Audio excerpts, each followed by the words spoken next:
All right. Hi there. I am here with Jonathan Elbaz, the Director of Communications and Engagement of the Jewish Council on Urban Affairs, or JCUA, and Anna Rubin, who is the Senior Director of Programs. How are you both doing today? Lovely. Really Excited to glad to be be here. here. Yep. Amazing. So, the Jewish Council on Urban Affairs has been the Jewish voice for social justice in Chicago for 60 years. Your longstanding mission to combat poverty, racism, and anti-Semitism in partnership with diverse communities has been a consistent unifying guide for your work. You currently have over 2,000 members in the three core issue committees: housing and economic justice, community safety, and immigration justice, and with justice-oriented training programs and identity-based caucuses. So, JCUA seems to be a very active organization in the community. Tell everyone about the work you've got going on and what it means to be a multi-generational, multicultural organization rooted in community organizing. Yeah, thanks so much for the question. Thank you to you and JLF for profiling us this month. We're really grateful.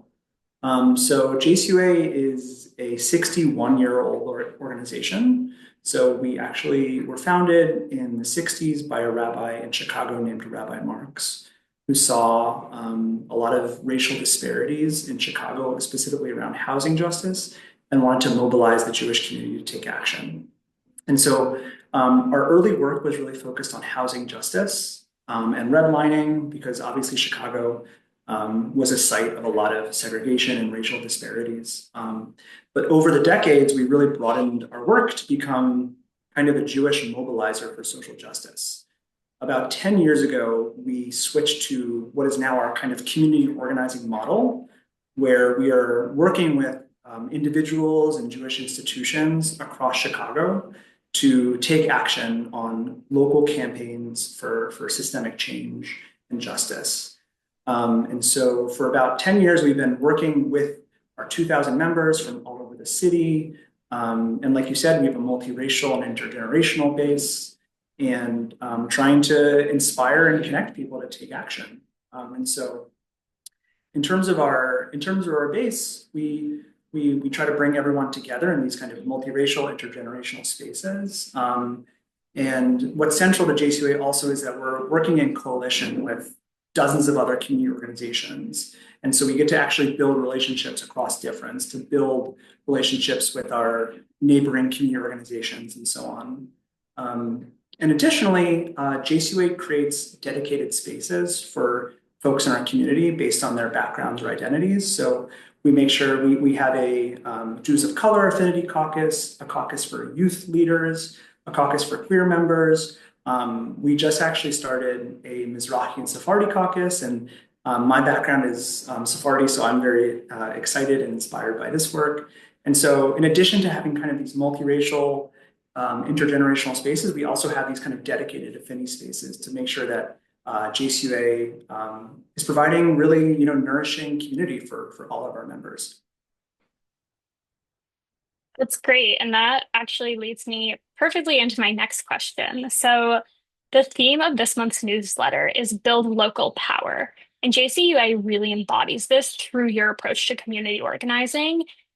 I know you all organize with communities rather than just advocating for them. So I would love if you could explain a bit what this distinction means in practice and how you see your work building power at the local level.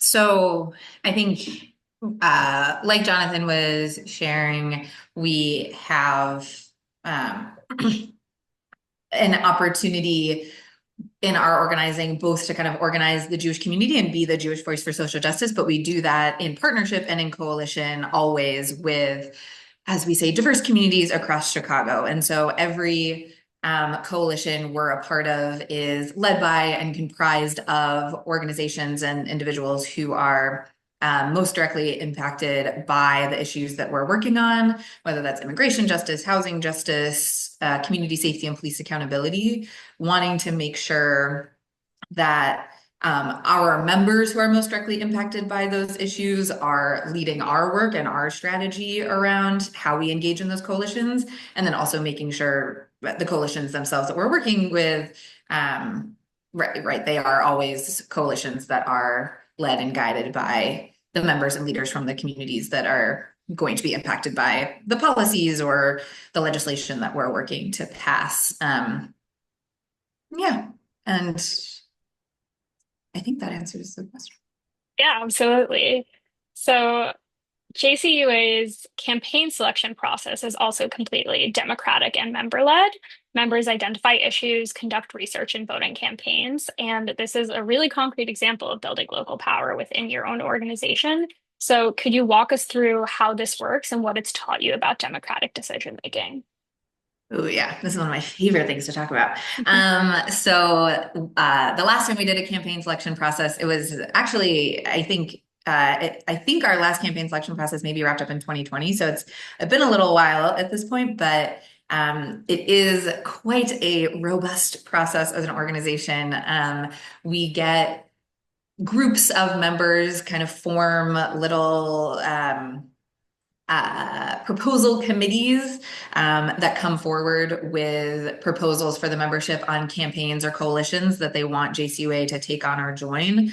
And the idea is, right, for example, in this case, we already had an immigration justice committee. And so campaigns that our members were interested in or passionate about us joining that fell under immigration could, just be brought to that committee as is, and similarly with our community safety committee. Excuse me, but there was a whole range of campaigns and issue areas around health or environmental justice or housing justice or economic justice that didn't really fall into one of our already seated issue committees. And so the idea was both, right, members coming forward with campaign or coalition proposals of like a specific campaign or coalition they wanted us to work with, but also that would seed a new issue committee that could then take on other campaigns or coalitions that would fall within that work. And so, again, we had members come forward, form working groups that put these proposals out there around, the Illinois Green New Deal, or around treatment, not trauma as a campaign, or around what ended up being the campaign that was selected, Bring Chicago Home. Research the campaign, present it to members, talk with the coalition, invite them in to talk with the members, have multiple rounds of questions and feedback and voting, conversations between members on why they were passionate about or skeptical of different campaigns. And we have a whole set of criteria or campaign selection criteria that we train our members on and build with our members, and then make sure that members are keeping in mind as they are voting on, okay, what is, a campaign that's going to be strategic for us to take on? What's a campaign that's going to be deeply impacted by Jewish community involvement? What's a campaign that will build our membership base? What's a campaign that we think is feasibly winnable or has a pathway to victory, right? These are only just a few. There's a whole number of questions that we make sure folks go through. But yes, then at the end of the day, it is series of rounds of voting that also includes people naming what their commitment to that campaign would be if we were to take it on, and how much of their time and energy and resources they would be committing to invest in that work. Because we don't want people to just vote for a good idea and then never see them again, right? We want to know that they'll be working on it. And then a new issue area was seeded, housing and economic justice most recently, and we've been working on a series of housing and economic justice related campaigns within that committee ever since. It's really cool. I look forward to seeing what more comes out of it. So, at the core of JCUA's work is a commitment to solidarity and recognizing that anti-Semitism is linked to other forms of oppression and that Jewish safety is tied to the well-being of all communities. I'd love to hear a bit more about how this foundational principle shapes your coalition work and your approach to building power across different communities. Totally. Yeah, I think solidarity is definitely a guiding principle for JCUA, not only in our coalition organizing work, but in our education work and our kind of community building overall. And so we, like you said, we've been, I'll start with the education work. So in addition to our organizing, we offer trainings for our members and partners and allies and increasingly elected officials over the past few years about a number of topics. And We have an anti-Semitism and white supremacy training that we've been doing for the past 5 years, which is excellent. It's a team of staff and members who come together to present this curriculum that looks into the history of anti-Semitism, its connection to white supremacy and white nationalism, and how we kind of come together to combat it. And so JCUA's kind of framework around this is the solidarity framework to fighting anti-Semitism. And so we take inspiration from our friends in JLF, friends in the SEDEC Lab, in the Jewish Social Justice Roundtable, our friend Ben Lorber, who did a talk for us last year on his book, Safety Through Solidarity, that the way we fight anti-Semitism is by fighting all forms of oppression and knowing that our safety and prosperity and our freedom as Jews is intertwined with those of our neighbors. And so I think that kind of guiding principle, we try to kind of bring through all our work, and it looks different in our education as it does in our kind of coalition work. I think since I mentioned earlier before we started recording that tomorrow is our annual event where we're focusing a lot on our immigration justice work. And so JCUA just finished an immigration justice session organizing in Springfield with our partners, where we're trying to make Illinois a safe and welcoming place for immigrants and refugees. And so we had a whole host of policy demands that we were fighting for. And our coalition is fighting for immigrant services, but we're also fighting for healthcare for all. We're also fighting for housing for all. We also realize that like immigrant justice is so directly related to economic justice for all and racial justice, and that Jews are safer in countries and societies that have equal rights and opportunities and democratic distribution of resources. And so we see our coalition and our campaign work as building a future where not only our neighbors are safer, but Jews ourselves are safer. And we know that Jews, like I said, can thrive in these societies in Chicago and Illinois. I'm trying to think, Anna, is there anything else on the solidarity piece that feels good? Okay. Yeah, no, that's all great and very timely that you all are focusing on immigration at your big gala. And I hope it goes well. I'm sure it will. I wanted to ask about your community ventures program. It is such a unique tool for building local power. Since 1991, you've provided over $9.6 million in zero interest loans for affordable housing and community development, creating or preserving about 5,300 affordable housing units. How does this program work as both a concrete tool for community development and as part of your broader organizing strategy? Totally.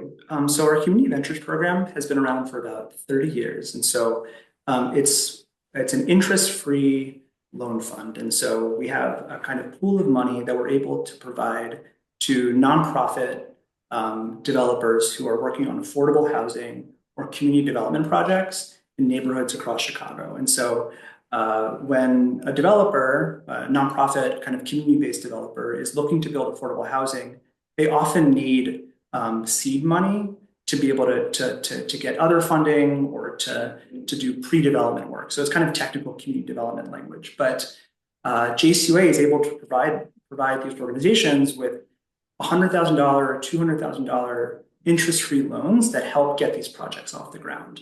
And so I think over 30 years, JCUA has essentially provided funding that has led to the creation of thousands and thousands of affordable housing units, so many living wage jobs in Chicago, and has helped kind of strengthen Chicago neighborhoods.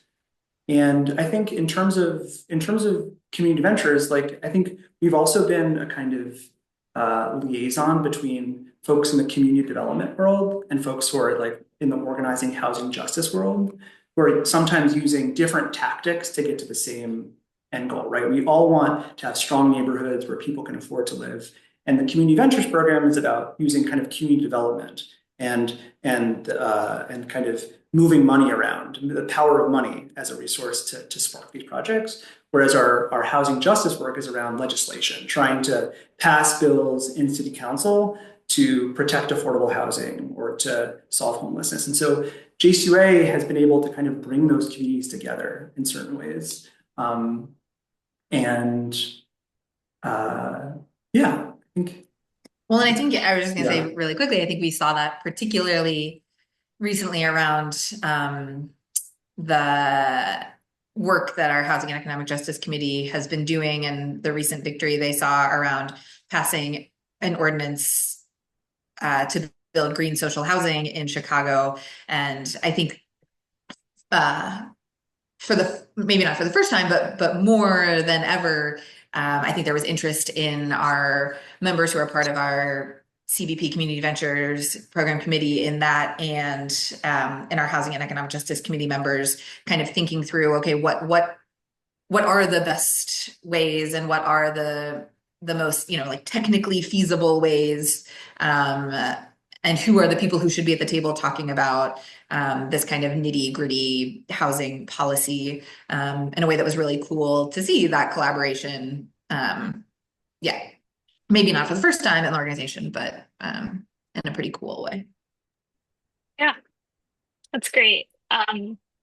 You both have mentioned a lot of really cool sort of initiatives you all are working on. I'd love to hear just a bit more about some of your recent organizing wins. I was looking through your website and your work, and between the dismantling of Chicago's gang database, the reopening of mental health clinics through your treatment, not trauma program, and progress in housing justice, like what stands out to you as achievements that demonstrate the power of sustained organizing? Yeah. Well, I think the both the Chicago gang database and the reopening of the mental health clinics are really interesting examples. Just taking a little bit of a step back, a few years ago, JCUA was a part of a coalition that had a huge victory in Chicago, the Empowering Communities for Public Safety Coalition. We, for years before that, were part of a coalition called the Grassroots Alliance for Police Accountability, and then it merged with other coalitions in the city to form a coalition called Empowering Communities for Public Safety. And ultimately, that coalition passed an ordinance, I think called Empowering Communities for Public Safety, that created both a new elected body in the city of Chicago, the district councils, but also a 7-person nominated body called the Community Commission for Public Safety and Accountability.